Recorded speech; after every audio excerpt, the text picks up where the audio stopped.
Empresas que dão bastante lucro em momentos de crescimento da economia podem ser as empresas que daqui 1, 2, 3 anos podem vir à falência se eu não cuidar esse negocinho chamado endividamento. É um critério chave para a gente conseguir selecionar com assertividade uma ação para investir. E por que esse critério endividamento ele cresce de importância agora?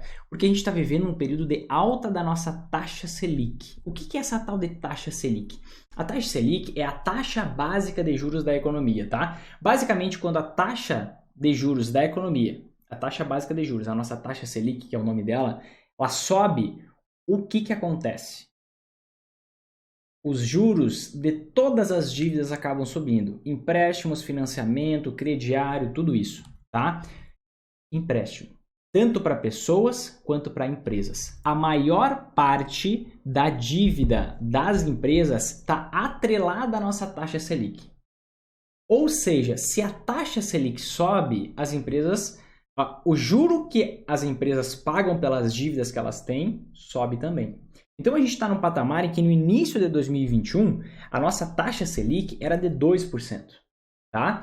E a projeção das 130 instituições financeiras de maior relevância aqui no Brasil, que erram todo santo ano com uma disciplina invejável e vão errar esse ano de novo também, mesmo sabendo que elas vão errar, é um norte que você pode ter para olhar e não confiar. Mas olha só, a projeção dessas instituições é que a gente termine o ano com essa taxa Selic, olha só, a 7%. Tá bem no cantinho, ó. Tá bem no cantinho aqui da minha imagem, a 7% ao ano, tá?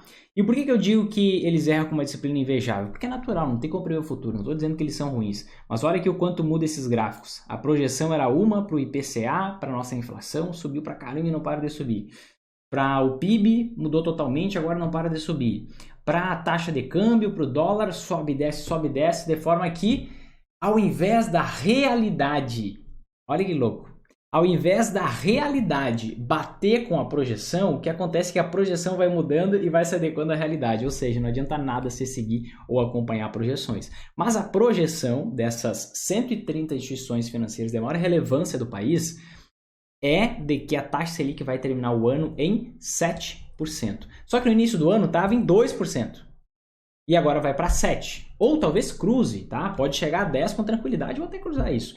Vamos traçar o seguinte cenário. Digamos que a taxa Selic vai de 2 para 7. O que isso significa?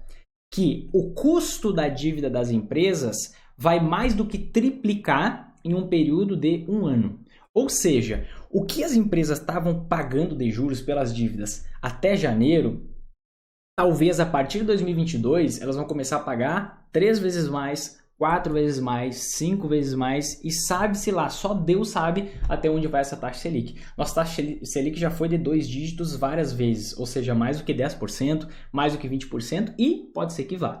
E qual é o grande problema? Quais são as consequências disso, né? Se a taxa Selic sobe, o custo que as empresas têm, o custo da dívida das empresas sobe, ou seja, as empresas começam a pagar muito mais juros pelas dívidas que elas já têm, tá?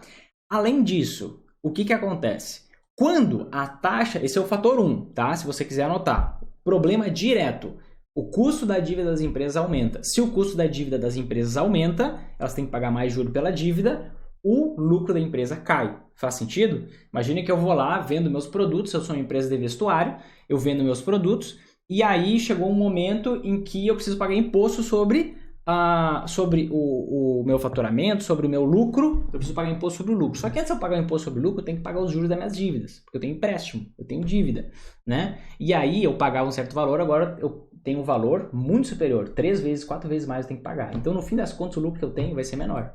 Né? Porque eu tenho o lucro das minhas vendas, depois eu pago o funcionário, pago as minhas dívidas e depois sai o lucro. Então o meu lucro acaba caindo somente por conta da alta taxa Selic, tá? Então esse fator multiplicador aí da taxa Selic faz com que as empresas de cara lucrem menos. Você vai conseguir entender a importância das empresas lucrarem menos. Não estou dizendo que é positivo, é só a importância. Um segundo fator, quando a taxa Selic ela sobe, naturalmente fica mais caro para as pessoas pegarem empréstimo, fica mais caro para as pessoas pegarem financiamento, fica mais caro para as pessoas parcelarem em qualquer momento, tá? E o que acontece? As pessoas acabam consumindo menos. Pensa no seguinte, imagina você pensando em fazer um financiamento imobiliário, você pensando em fazer um empréstimo, você pensando em pegar um dinheiro emprestado. Quando a taxa de juros estava em 2%, era uma coisa. Quando a taxa de juros vai estar lá em 7%, digamos, é outra coisa. Poxa, eu vou pagar 7% ao ano? Esse é um juro bem alto, 2% ao ano era bem mais baixo. Então, quanto mais sobe a taxa de juros, menos as pessoas pegam empréstimo. Menos as pessoas pegam empréstimo, isso acarreta no quê? Menos as pessoas compram. Porque muita gente compra via empréstimo, via financiamento. E se tem menos pessoas comprando das empresas, o que acontece? As empresas vendem menos. E aqui está o grande problema. Olha só. Se você investe na ação de uma empresa super endividada, com endividamento muito alto, qual é o grande problema disso? A empresa, se ela tem muita dívida, ela vai ter que pagar 3 vezes, 4 vezes mais juros pela dívida que ela já tem. Só que como isso já vai colocar o lucro dela lá para baixo, ou já vai fazer ela começar a dar prejuízo, porque é muito juro pela dívida. Só que como se isso não bastasse, com a alta da taxa Selic, as pessoas acabam consumindo menos, as pessoas acabam comprando menos, porque fica bem mais caro financiar, fica bem mais caro pegar empréstimo. Então, naturalmente, as empresas, além de terem que pagar mais juro pela dívida, as empresas vendem menos.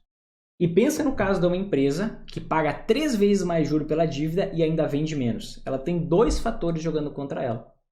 Tem 2 fatores fazendo com que ela lucre menos. Se ela vende menos, ela lucra menos. Certo? E se ela paga mais juro pela dívida, ela lucra menos. Então, esses 2 pontos aqui já podem fazer a empresa entrar para o campo do prejuízo.